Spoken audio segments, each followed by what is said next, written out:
Gentlemen, this week, the name on the marquee has got to be Magomed Ankalaev, who this past weekend defeated Johnny Walker by knockout in the second round. Mark, let me start with you. In their main event, first round, it looked pretty even, I'd say. Second round, we know what happened. What were your thoughts? If you didn't know, now you know. Magomed Ankalaev is really, really good. And he is going to be a big problem for Alex Ferreira or Jamal Hill or anyone else in this entire division.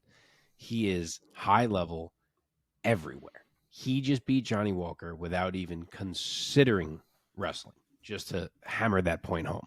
And in the first round, it looked like he was going to need to wrestle because Johnny came out looking sharp. Like I loved how he walked Magomed down right away and tried to make him feel the pressure and feel the power that was coming at him. He really did start well. Like despite the loss, I think we are seeing the best version of Johnny Walker that we've seen. And early in that fight, I think he had everyone thinking like, man, Magomed is going to have to look to take this thing down and get Johnny off him because Johnny was really walking him down. But nope, he stayed completely calm. He was unfazed. He withstood it. He stayed in it so he could make his reads. He started chopping the leg, and then he just turned the tide entirely. And before that round was even over, it went from Johnny in the driver's seat to Magomed in the driver's seat. And then round two was the pendulum had fully swung. And the finish, my God, I mean, he dropped Johnny. You could see Johnny was still there and wanting to get up if he would have maybe had one or two more Mississippis. But he got hit with a nuke that just exploded his nose. I mean, Yes. Great accuracy on that kill shot from Magomed there. And again, he never wrestled. He just struck with the man, and it didn't take him more than a round and a half. He's frightening. I don't know what the weakness is. Omar, let's bring you in here. What were your takeaways on that finishing sequence? In my eyes, it looked like Johnny got sort of out of the range that he wanted to be in, and Ankalaev capitalized on it. What were your thoughts?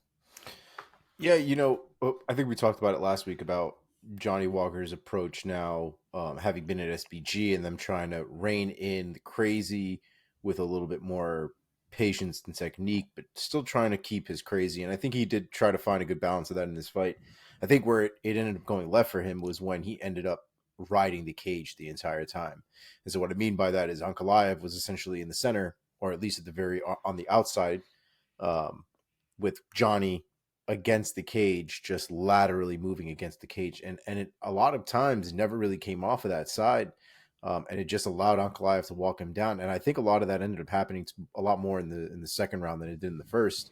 But that was really the beginning of the end. And you could see Johnny Walker kind of, I want to say, beginning to be concerned about getting trapped along that fence. But it happened anyway. And I think it really, once he started trying to get out and started trying to move forward out of that fence range, I think that was when Ankalaev was able to land that shot, drop Johnny Walker, and then just completely explode his face.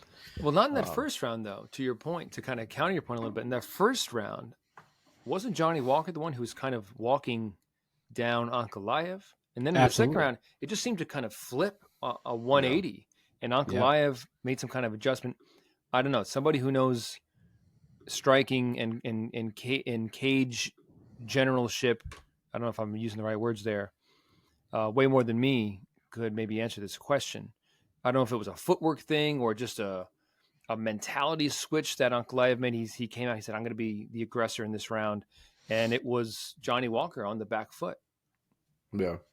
Yep. Yeah, it very well might have just been the way that it started. It might have been his approach in the second round. He probably would have gotten some words, I'm assuming, from his coach in between rounds to not allow Johnny Walker to go first and not allow Johnny Walker to dictate the pace and probably things of that nature. So it seemed like he made obviously the right adjustment in the second round and took Johnny Walker's head.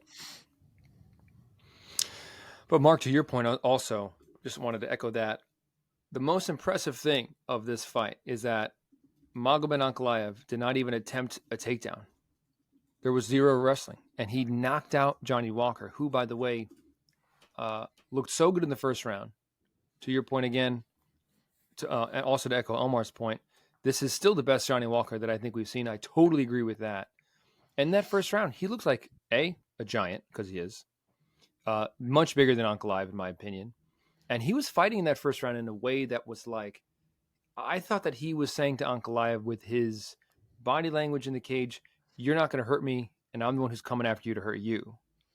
Agree. I agree totally. And that's why I was so the more impressed with the fact that Magomed didn't feel like he had to change anything, because I feel like watching it, it was like, man, this dude needs to shoot. He needs to clinch. He needs to do something, because this isn't going how he wants it to go. And he, I guess, was like, through it all, was like, I'm totally fine. I'm making my reads. I'm safe here. He's not going to catch me. And like you said, I didn't rewatch it, so I haven't like broken it down to that level to try to see if it was a footwork thing or a timing thing or whatever it may have been. But he read something in there that allowed him to flip it and had him going first instead of Johnny going first. Yeah, man. I know that. Does he still train out of Dagestan, Ankalaev? Is he living there as well as the other guys that are more team in like the Khabib circle? I want to say, yeah. I think I know I've seen clips of him like popping up at other camps, but I think his main camp is still in Dagestan. I just bring it up because I want to point out that on the same night as this fight with Ankalaev, over in the boxing world, Artur Beterbiev has now captured 3 out of 4 of the light heavyweight titles by knocking out his 20th opponent, and he is now 20-0 with 20 knockouts. Artur Beterbiev, also from Dagestan, and I know that Beterbiev trains out of Canada and lives in Canada, I believe, but he is Russian and Dagestani, and it's like, my man. My God, what is in the water over there, man? Over in Dagestan, yeah. And it also makes me think about Ankalaev, Beterbiev, Khabib, obviously, Makhachev, and all these other guys from this region. Like, what must their collective? There's got to be a website out there with somebody who's tracking all these guys' records, like records by nationality. No, I mean just these dudes, like these Dagestani guys. Oh, I thought you were saying what is the overall record of Dagestani's like period? I mean, pretty much that's what I'm saying. Like, if that exists out there, somebody leave us that in the comments or point us to that. I think he actually trains in Chechnya, for what it's worth, but he is Dagestani. Ankalaev? Yeah. Or Beterbiev? Okay. Oh, Ankalaev, yeah. My goodness. Okay, let's talk about where these two guys go from here, that being Magomed Ankalaev and Johnny Walker. Let's start with the winner here, Magomed Ankalaev. Remind me, who did he call out the champ right after this, Mark? I don't know if he said a name. He definitely said, like, it's time for my title shot.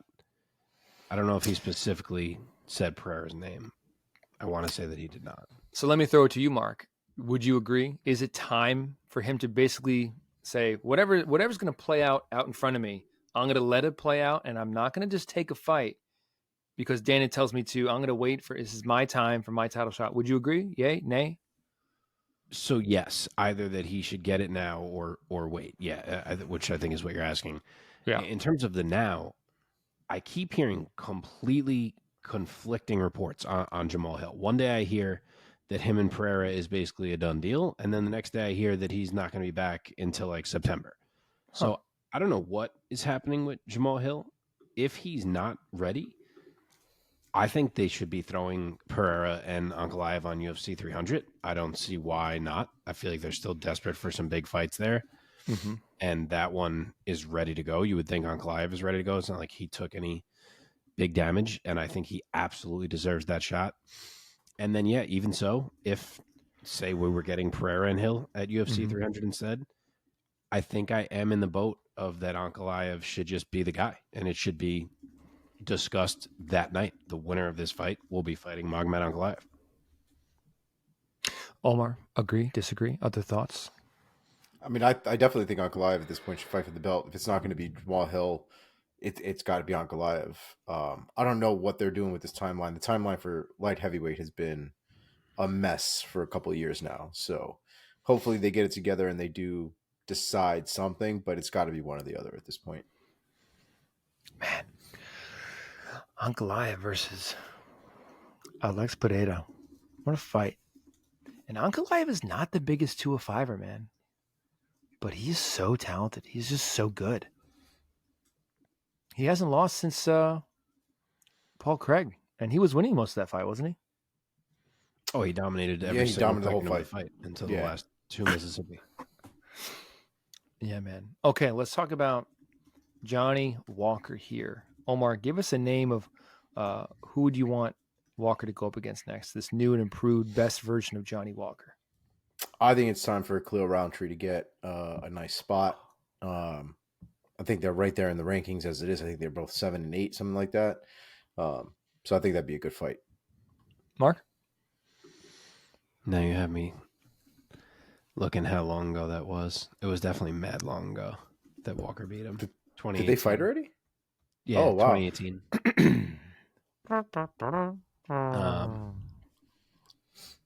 But yeah, I mean, Khalil certainly deserves that rematch at this point. I almost feel like I don't want to I feel like Khalil should go past him now that he's coming off a loss. Let's go, Khalil. But I do see the thought process there. I'll say the winner of I want to say the winner of Dominic Reyes and Carlos Ulberg, but that's not until March 30th, so maybe that's too long of a wait. If it is, then I guess I'll say Volkan Ozdemir. I don't love it, but we've never seen it. They're right near each other. That's true. Makes sense. I might like that one the best, actually. I feel like I don't know. Because I've always liked Johnny Walker. I would not want him to fight Carlos Ulberg because I have a very high opinion of Ulberg, and I'd be worried. I would be worried for my man Johnny. But I don't know, this new and improved Johnny, this best version of Johnny that we've seen at SBG. Still Johnny and Khalil again would be really fun because it's an entirely different both of them. Both of them, yes. Totally. Neither guy really even resembles the guy that was fighting in 2018. Okay, let's move on from this main event. Congrats to Magomed Ankalaev. Another huge win. His record stays excellent and pretty much unblemished. Yeah, like we were saying, you take away 2 seconds and this guy is an undefeated fighter. It's true. Yeah, pretty much. Although I guess you could say you take away 2 seconds about any knockout that ever happens also. So I guess that's not true. Really so fair to say. That's true. Okay. In the co-main event of this UFC fight night that went down at the UFC Apex this past Saturday night in Vegas in the UFC lightweight division, Jim Miller notches another one on his belt, another victory in the long and illustrious career of, what is his nickname? A10? Yeah. By defeating Gabriel Benitez by submission via face crank, the official time coming 3 minutes, 25 seconds of round number 3. Omar, let me send it over to you first this time. Give me your thoughts in the aftermath of Jim Miller getting another W. I mean, I think we kind of called this fight almost to the T last week. We might not have gotten the round properly, but this is basically the fight that we talked about. Benitez came there to scrap. He always comes to scrap. There's no doubt about it. It doesn't matter if the guy is on paper better than him, worse than him. It doesn't matter. Gabriel Benitez is there for a scrap every single time. And he brought the fight to Jim Miller, and Jim Miller responded in kind. He's the dude that'll stand there and he'll bang with you as well. So, I mean, I think the thing that surprised me the most was that we didn't see a takedown really until like round 3. We had 2 rounds of basically solid striking up until we finally got down to the ground. And once we did, it was Jim Miller's world. I thought it would happen a little bit sooner rather than later, but it happened nonetheless. And that rear naked choke I called last week is what he got. I was very happy that he got the win by submission after having just, given that soundbite that he thought he could sub Brock Lesnar. I was like, that is so fitting. If only it was a Kimura. If only it was a Kimura. That's right. Did we talk about that last week? Like, I don't think so. I'll try to make this a quick sidebar. Things like that make me question. Like, I don't know how to try to say what I'm saying. Like, hearing Anthony Smith have that opinion that Jim Miller and Brock Lesnar is a 50-50 fight makes me think he should never get to talk about MMA again from now until he's dead. Like, I don't understand it. He is he has his own show. He has his own podcast. He's on UFC broadcasts. Like, how can we have someone who knows this little about the fight game? Like, he doesn't, and obviously he knows more than me. He should, at least you would think, more than me by 500 times, by 5 million times. But that's the worst opinion I've ever heard in my life. If they fought 100 times, Jim Miller would win one. I haven't heard. That's optimistic. I haven't. Okay, hold on. I haven't heard the soundbite of Anthony Smith saying this. That's how this all started. Yeah, but was he saying it tongue in cheek, or was he saying it with a straight face? Michael Bisping was literally like, Anthony, like, no, and he was like no, yeah, I think it's pretty 50-50. Like, I think Jim Miller could sub him.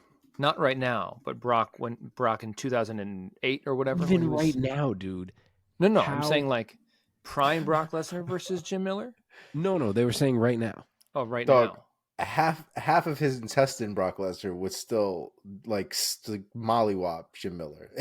The thing is I almost understand. Maybe I don't.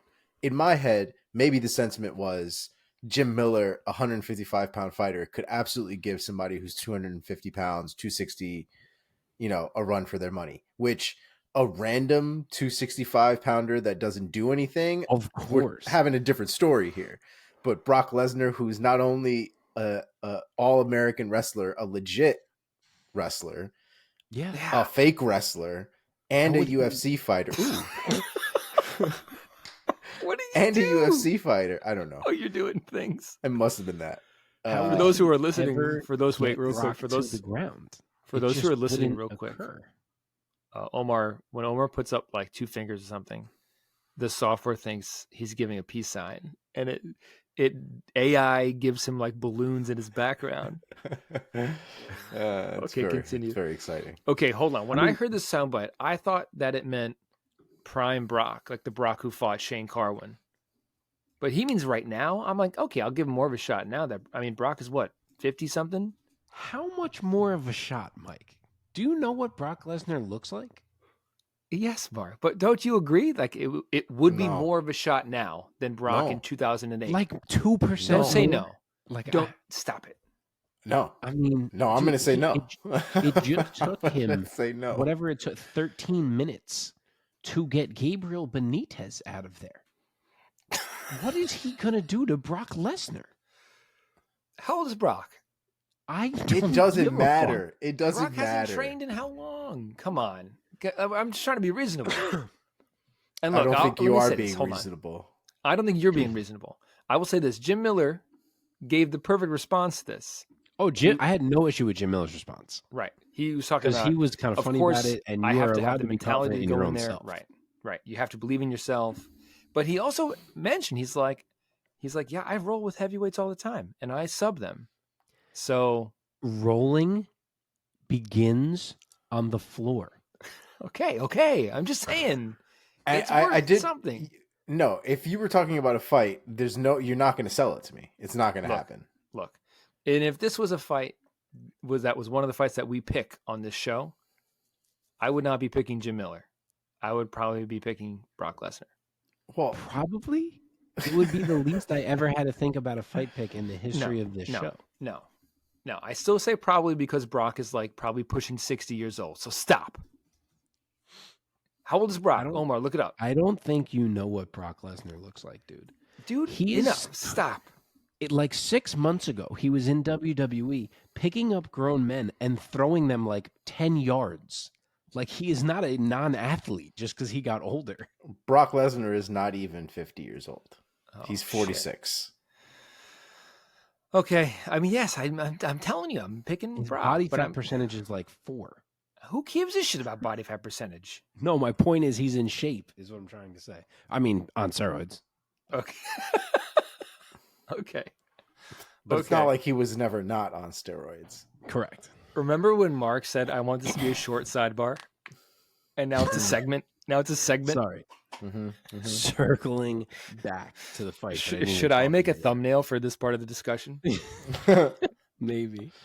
I mean, Omar basically covered this, so I'll try not to rehash it, but I totally agree. It was exactly what we expected it to be. It was a scrap.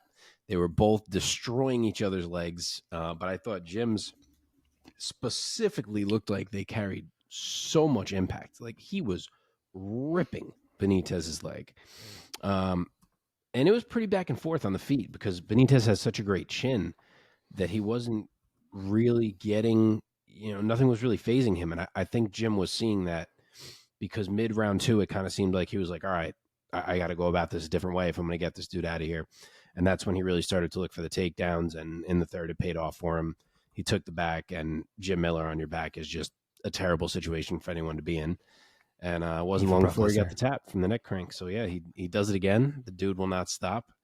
And I guess I won't spoil. I'll wait till the Sphere so Omar can make his little announcement. But things are looking good for Jim. You just said that we're going to have to talk about it right now. Yeah, we're going to have to. Yeah. So you just said that Jim Miller on your back is a pretty terrible situation for anybody, including Brock Lesnar. Anybody who is relatively his size and who would not throw him like a rag doll.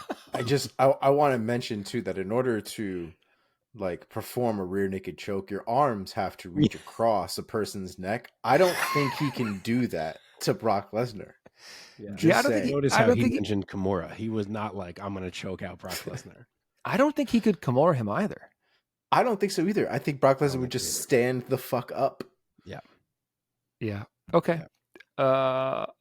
Who needs to say things now? Omar? I think I said did. We're up to the matching them up. Oh, let's match up the winner here. Trying Jim not to Miller. Thinking that Omar would announce it on the Sphere, but I guess we might as well. Yeah. Wasn't that announced today? Yes, it was. Omar, take it away. Well, it looks like Jim Miller is making his turnaround to his most wanted 300 UFC 300 appearance, and he will be fighting Bobby Green for no good reason. Wow! So there it is. Yeah, a little bit of a curveball. We were hearing the Matt Brown rumor. Matt Brown makes way more sense. Paul Felder makes way more sense. Like, Bobby Green. Why Felder? Why Felder? Because they're both gonna, I love that idea. Because they're both going to retire, dude. Felder is retired. Felder's been retired for years. Yeah, but Felder is also, dude. I was loving that. Yeah, Felder has also been talking about coming back, and even that night, he was like, I've been thinking about it on and off. Haven't really been putting too much into it, but to fight Jim Miller, I'd be leaning a lot more into coming back, and I think that's a great fight. Let me just say, first of all, nobody. I mean, I love Paul Felder as much as anybody as a fan. So if he does come back, I would be thrilled. I'm just saying. He's in the pool, right? Like he already made that decision. He is? There's no pool anymore. What do you mean pool? Well, he was in the pool before USADA pool. Away, I guess. Yeah. Yeah, he announced that like 6 months back. Oh, back when USADA was still there. Yeah. Oh, because he wants to kind of take a fight, maybe. He was considering it. Dope. He wanted the option to do it if he wanted to do it, so he put himself back in the pool. Dude, Paul Felder versus Barboza, one of my favorite fights ever. Yeah. Which one? What a fuck. They fought twice. Yeah. How dare you? How dare you correct me live? I think their second one then is one I'm probably thinking about. But yeah, I think that for whatever reason, they wanted Jim Miller to be fighting a ranked fighter because in Dana's announcement, he was very sure to say like Jim Miller will be trying to break into the rankings. So like I think that might have played a role in it. Okay. He's going to try to break into the rankings during his retirement fight? Has he said that though? That it's his retirement fight? Has everybody just been saying that for him? Or correct. Has he been alluding to it? Or I haven't heard him say shit like that. Well, Paul Felder has a BFA in acting just like me. You know who doesn't have a BFA in acting? Jim Miller, for sure, does not. You know who else does not have a BFA in acting? Brock Lesnar. That's why they're the perfect matchup. He's a great actor, though. I feel like Brock Lesnar's been in a few movies already. It's true. Anyway, do you guys have any names you want to throw out there for Gabriel Benitez's potential next opponent? I'll throw him Trevor Peak. I feel like that would be a hell of a scrap. I like it. I hope Benitez is still around and he doesn't get a pink slip. If he doesn't, I would like to see him against Michael Johnson. Ooh. I'd watch that. I think that's a fight he could definitely win at this point, to be honest. Fuck no. Don't you dare say that. You heard me. I said what I said. Let's go now to the bantamweight bout that went down between Mario Bautista and Ricky Simon. And Mario Bautista walked away with his hand raised, getting the decision win unanimously. The scorecards read 30-27, 30-27, and a 29-28, all for the winner by UD Mario Bautista. Mark, we went into this. I think we were all kind of the same mind, thinking that this was a pretty close fight on paper. What were your thoughts? Yeah, and we all got it wrong, though. We all went Simone. Yeah. And it was impressive from, they were saying Bautista was how they were going with it. But yeah, I mean, this was a good fight. The pace was so high, but I also feel like it was the pace that ended up being a major differentiator, because one guy had a full 15 minutes at that pace in his bag, and the other one really didn't. As much as Simone kept pushing in spurts to the bell, you could see it in round 3, even at moments in round 2, you could see that he was feeling that pace, whereas Bautista just was constantly in his face, putting hands out there, not letting up, making Simone move, making him think. He was also stuffing takedowns, which will wear on you. And of course, Simone did get him down at times too.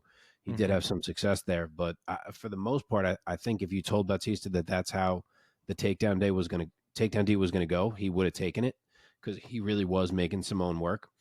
And he really broke through here. I mean, that was impressive from him, especially coming off his last fight where he kind of eked past who was it? Damon Blackshear, right? And almost, I feel like, dialed back the buzz on him, because people were like, man, I thought that was going to be like a clear W for him. And it really was pretty tight. And then he comes back here and really puts it on Ricky Simon. So he has definitely broken through onto the bantamweight map, and we'll see what's next for him. But that was a big one. Omar, your thoughts of how this fight played out? Yeah, it was Damon Blackshear was his last fight. It's a good fight, man. I mean, it was a tight scrap, I think, like we talked about last week. I think Mark already kind of alluded to the fact that Bautista had a better handle on the pace and on the gas tank.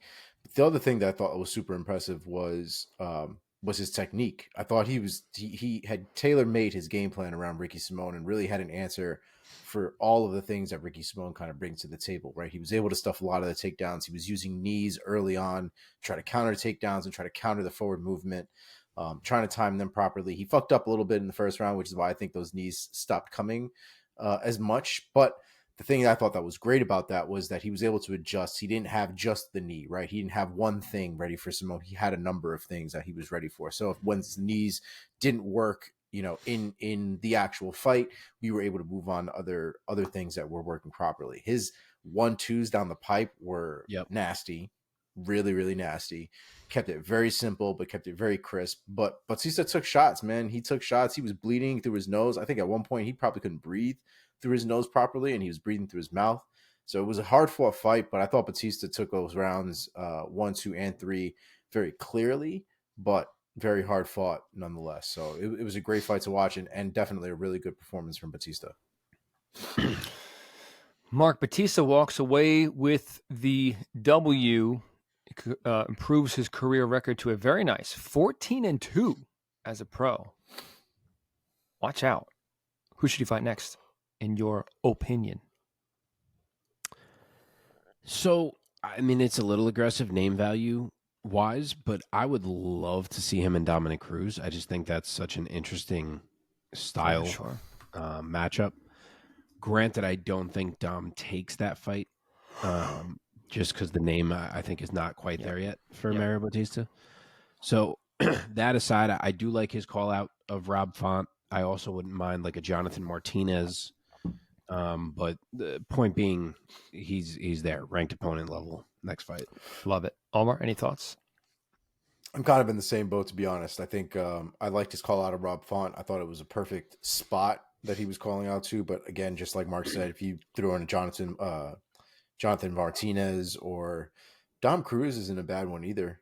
I don't think he takes it just because of the name value, but he's in that area for sure, and I think it's a good moment for him to be climbing the ladder where he's at.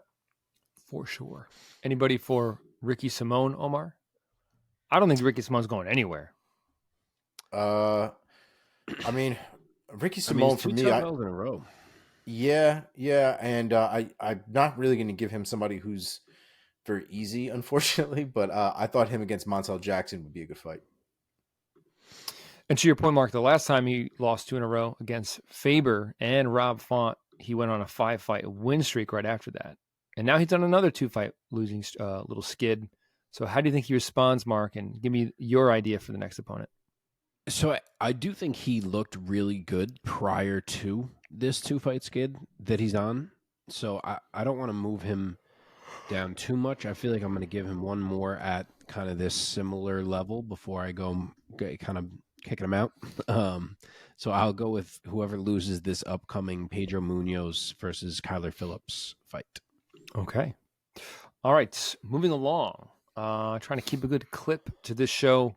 This will be the last fight that we kind of give a fuller recap to, and then we're going to jump into the lightning round.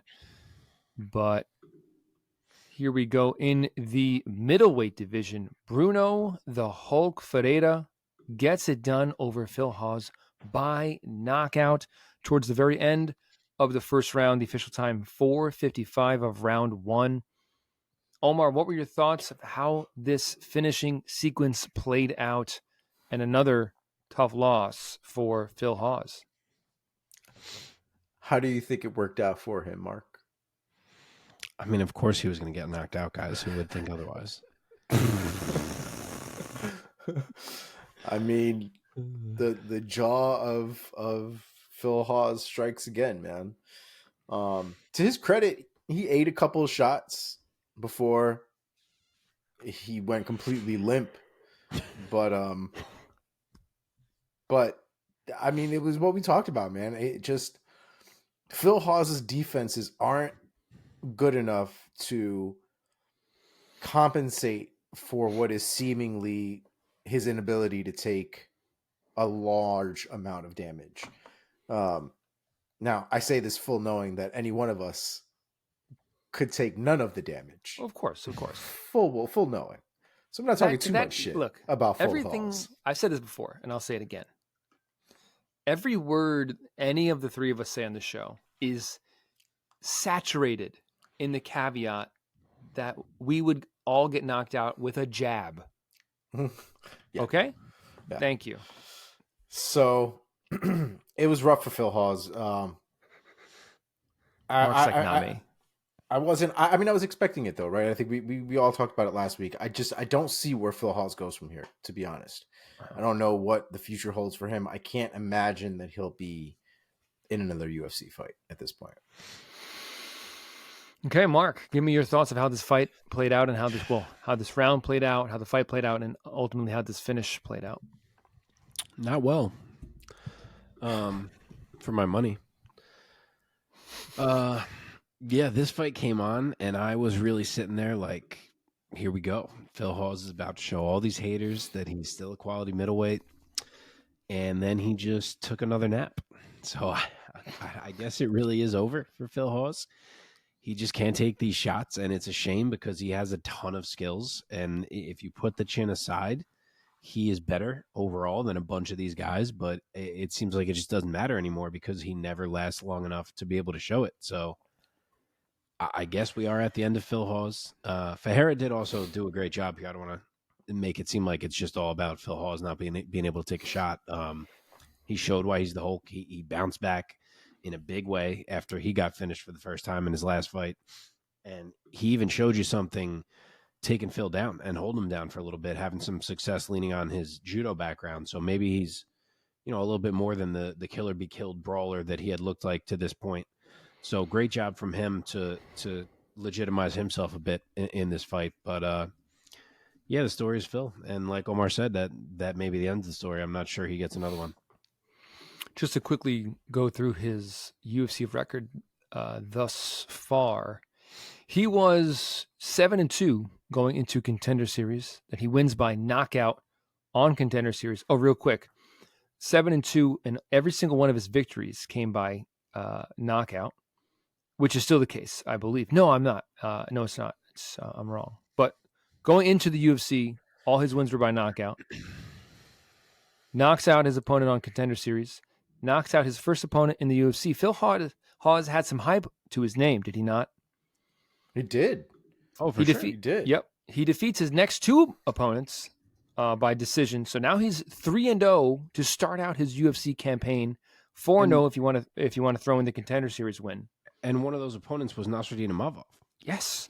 And you have to remember, Phil Hawes at the time, when he was first coming up as a contender, as somebody who was a prospect, he was an elite level college wrestler that people had their eye on, that he was coming in. Like, he had a base that everybody thought he could succeed in when he came to mixed martial arts, but he hasn't capitalized on it, I think, the way that everybody was expecting. There are like training room stories of Phil Hawes and people being sure that he was going to be a superstar because of the way he dominated guys. Yeah, I mean, and also like his physique, he's such a specimen. He has great power. But to that point, I mean, look, my takeaway also for Phil Hawes, he's a guy who had quite a bit of hype, a lot of potential to say the least. But middleweight is like that first division as you're going up in weight. Middleweight is that first division where these are all big guys, and just about everybody looking down the roster of the division, just about everybody is a knockout threat. And even a guy like him can come into the UFC with some hype, rattle off 3 victories, but then just run into just unfortunate outcomes in a string of fights. And he might be out of the UFC at this point. Even that first loss in the UFC to Chris Curtis. Yes. He was piecing up Chris Curtis. That's until he got dropped. So it was kind of like, all right, he just got caught, but he was looking amazing in that fight. And then he came back and finished a round win. And it was like, we're fine. And then boom, this 3 in a row where it's just been 3 straight deaths. Yeah. Yes, 3 straight deaths, and now 4 of his last 5, all by knockout. He very well could be fighting in the PFL next year. Who knows? It's a concern, honestly, though, the way that, I said this last week, man, the way he goes out, it just makes me feel like there's something wrong there. Right. Like, I understand what we're doing here. I understand people go out all the time and all that stuff, but like, dude, it's literally like a switch. Like, his body goes limp every time. And if we look back, like, he didn't get hit super clean. Like, it was, it bounced off his temple. It was a bad shot. Don't get me wrong. But it's not like Josh Emmett crashing his whole fist into Bryce Mitchell's brain, right? Like, it wasn't the same thing. That shot, you expect, all right, he's totally out. But like, Phil Hawes goes out sometimes with like the slightest of hits, and it's wild, man. Yeah. Like, I really hope he can figure that out, and it's nothing that's more serious than just, I guess he just doesn't have a chin, but it just seems like it's something like, more. He doesn't like get stunned and get hurt and then get swarmed. He just gets like one shot and the lights go out. Oh yeah, seemingly, maybe his poker face is better than even we realize. Maybe he is stunned and we don't even know it. But it just seems like he just goes from awake to asleep real quick. Yep. Well, let's talk about Brunno Ferreira real quick, because he did look good in this fight. Credit to him. Mark, give me the name of who you think Ferreira could fight next at 185. He made the job easy because he called out Shar Bullet And I do like that fight. I tried to look and say, I can find something better than this. And as I looked through, I was like, you know what? I'm not sure that I can. So that's what I'm going to go with. Omar, any other ideas? For Ferreira, I had Gerald Meerschaert. Okay. I like that. It's a good step up and a good style matchup there with a knockout threat and a guy who's going to look to grapple in Meerschaert. Anything you guys want to say about Phil Hawes's potential next matchup if he is still in the UFC? Yeah, I wrote one in case they do decide to give him one more. And if they do, I am going to stay away from people who can knock him out, at least for one fight, since they seem to be feeding him knockout artists. I will go with whoever loses the upcoming Andre Petroski and Jacob Malkoun matchup. Okay. Omar, what do you think of that? I think we're done. I think we're done.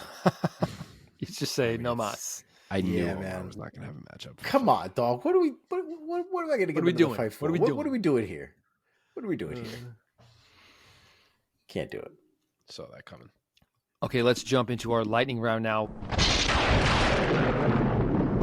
Mark and Omar, no more matching them up and no more talking at length about these fights. Give me your one-line quitter for these outcomes. Here we go.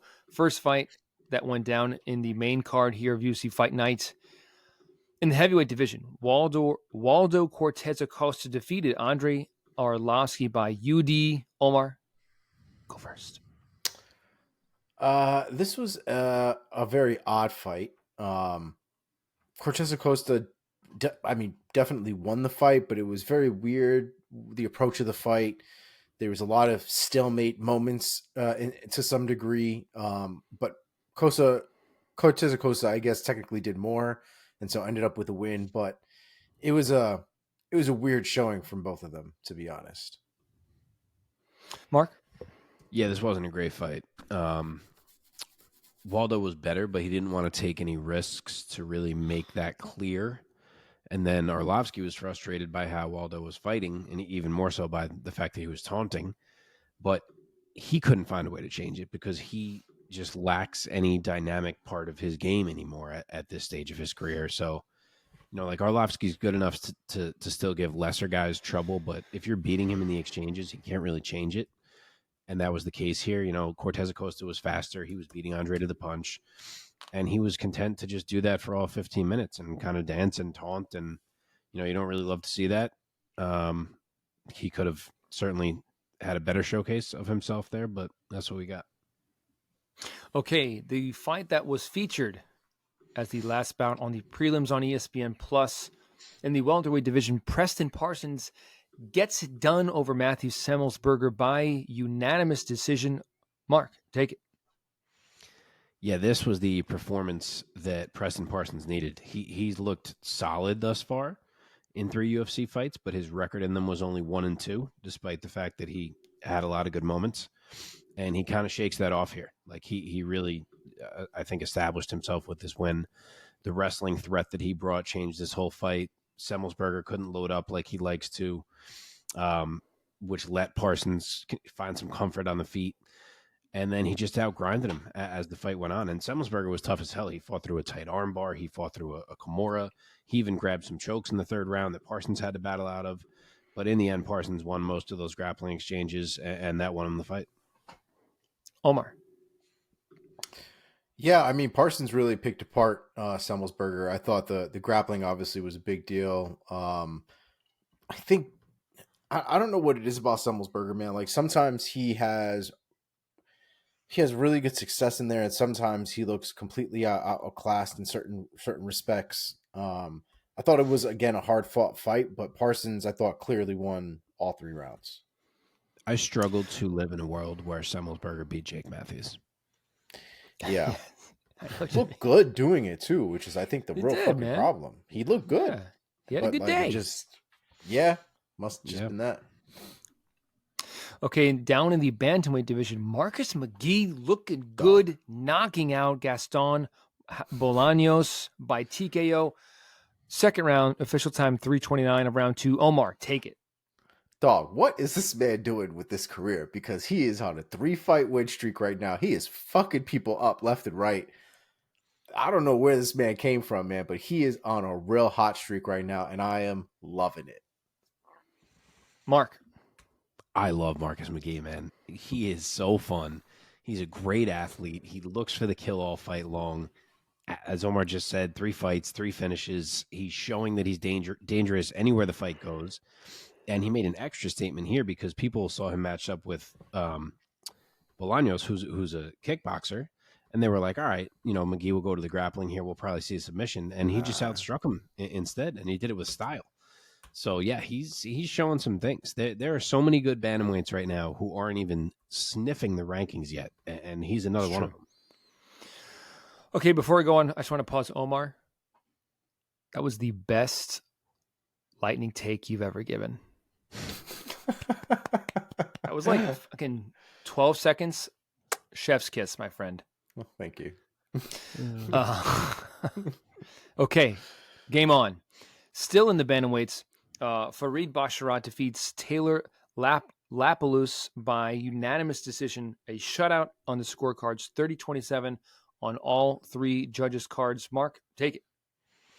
Yeah, speaking of good bantamweights who haven't worked their way up the ranks yet, we have Farid Basharat. You know how you know he's good? Because I walked away from that fight saying, man, Taylor Lapalus is good. And he lost every round of the fight. Yeah. It's the same as we always say about the Basharat brothers. Their blend to this point in their UFC careers has just been too much for anyone. They can find an angle on anyone. It is a beautiful, well-rounded game that they bring. This time it was the wrestling that ended up being the differentiator between the two. As much as Lapalus had incredible takedown D and get-ups in a lot of moments, it was still just that grind that ended up wearing him down. And Basharat wins another one. Omar. Yeah, and I think we should be clear here. There was nothing dominating about this fight. This was a hard-fought, back-and-forth fight that was edged out every round by Farid Basharat. Yeah. But edged out, I think, is really the main term here. This was Taylor Lapalus is going to be, I think, a part of this mainstay for a little bit here once we start to continue to move on in that division. I think his Basharat and Lapalus, I think, are both going to climb that ladder relatively quickly. I don't think this is going to be a big step back for Lapalus. If anything, I think this is probably, like Mark said, I think this showed just how good he was as equally as it did for Basharat. So I think both of their stock rose that night, and we'll see both of them again in higher order next time. Okay, in the featherweight division, is it Jean Silva? Yeah. Or Jean? I think it was Jean, right? Jean Silva defeated Weston Wilson by TKO in the very first round. Omar, take it again. Mark, go first, because I now can't remember what the fuck this fight was. It was the man that walked to the cage as slow as a man's ever walked to the cage. Oh, yeah. People's souls. Pretty scary debut for Jean Silva. Yeah, and he was a killer in the fight, too. He just walked Weston Wilson down and bludgeoned him. I mean, we don't know exactly what kind of talent Weston Wilson is, so tough to gauge, but that's about as good as you could look in a debut. I mean, he made himself someone you want to see next time out. That's for sure. He goes into the post-fight interview and just barks. He gave us about 20 barks and maybe 4 words. Like Bisping was desperate to get a word out of him, and he was like, "No, I only bark." So yeah, I'm intrigued by this man. Yeah, I do remember this now. I was trying to figure out why Wes Wilson wasn't using his length more than he was. But once he got hit that first time, I think this dude, everything just went out the window. That was a very good moment of you had a game plan until you got punched in the face. That's exactly what happened to that dude. Sure. And he got fucked up from post to post until the referee was like, I think we've seen enough here. And by that time, Weston's face was demolished. It was terrifying. It was terrifying. I really don't know just based off of that performance what the ceiling is for Jean Silva, because I don't think that bullshit's going to work with everybody, but it was fun to watch nonetheless. Wasn't Weston Wilson, didn't he come into the UFC as a like a replacement for somebody? I forget against who, but yes.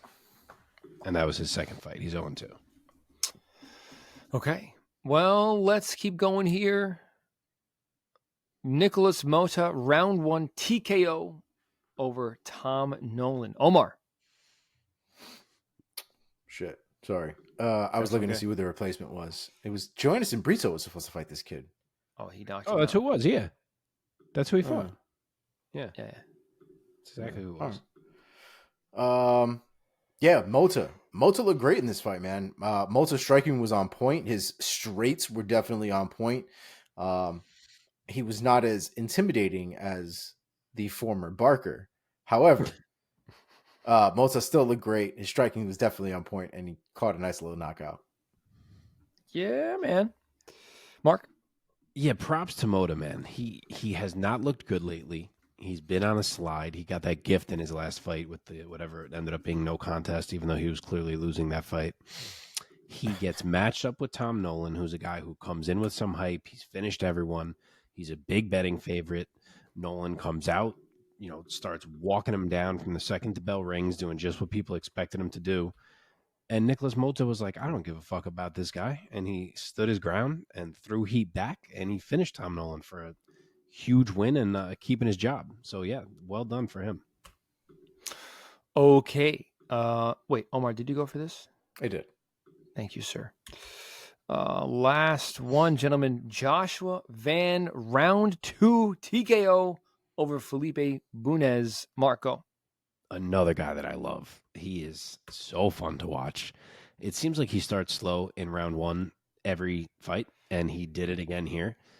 But then he hit a moment like, I can't remember if it was late in round 1 or if it didn't happen until round 2, but where he's just like, all right, it's not going great. It's time for me to just, go double time and overwhelm this man. And that's what it seems like he does. Like his pace just goes crazy. And it does help that it seems like he has a great chin thus far. So he can kind of wade into these exchanges and feel like he's going to be okay. At least it has held up to this point.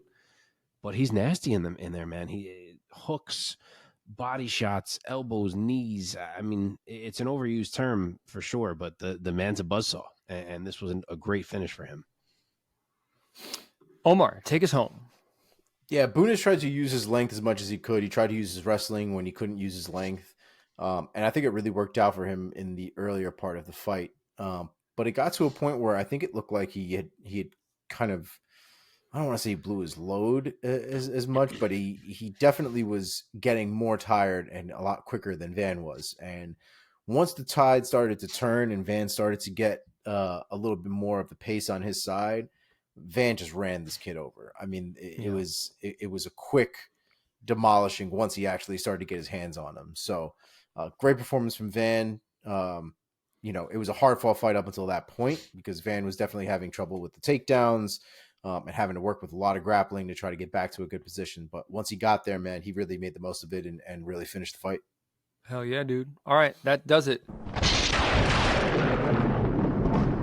for our recaps of this UFC Fight Night Ankalaev versus Walker 2. And now let's